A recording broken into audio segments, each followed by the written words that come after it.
Alright, man, humans use language to communicate, and we're learning a programming language here. And this particular programming language has a wide variety of ways to process written language.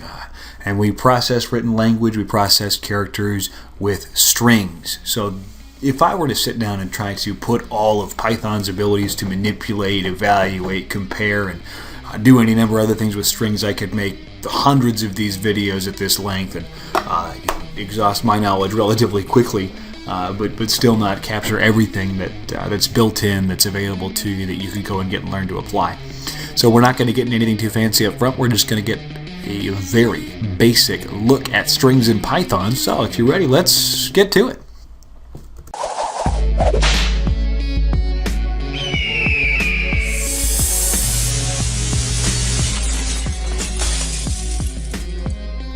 Alright, so we tell Python that it's looking at a string by using either single or double quotes around the set of characters we want to assign to the variable that's going to store our string. That way it knows it's looking at a string and not the name of a variable or object or something floating around within the system.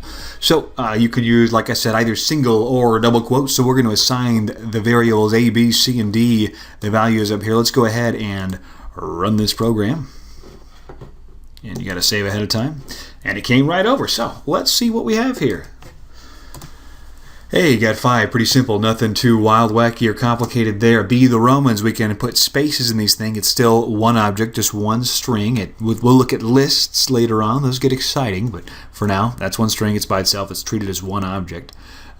Let's look at C. You can see we can include a few different types of characters that aren't simply letters and spaces here. We have the dash in here. We got a question mark. Not too terribly wild. Works just the same. And D, illustrating the same principle. If I drag my fingers across the numbers on top of my keyboard within 2 single quotes, it looks about like this. So let's assign C again a little differently, and I'll show you something to watch out for. And we'll put a single quote there like we're going to use it as an apostrophe in this case. I'll mash F5, go ahead and save it. Let's look at C again. And you'll see that it comes out fine. It's a string, no error, no problem at all there.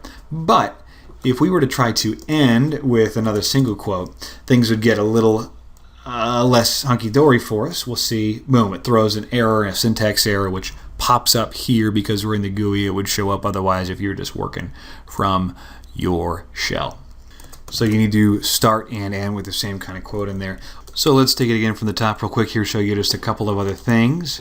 One is that you can use certain mathematical operators on strings in much the same way you would on numbers, and the results are going to be pretty intuitive. Right there we can reassign A is equal to the Romans, B is also equal to the Romans now, and you can use assignment that way across. But let's look at A plus C, and it's going to return to us the Romans. Why my teeth are all hurting for now. And you'll see there's no space included in between. Those are 2 strings. It just tacked them right together. If we look at B times 7, you're going to see what it gives you is the Romans, the Romans, the Romans, repeated 7 times once again with no spaces. And so those multiplicative and additive operators work real well here.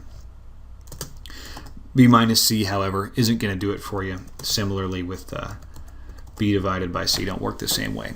So if you're looking to repeat or concatenate sets of text, Python is really amenable to letting you do that simply.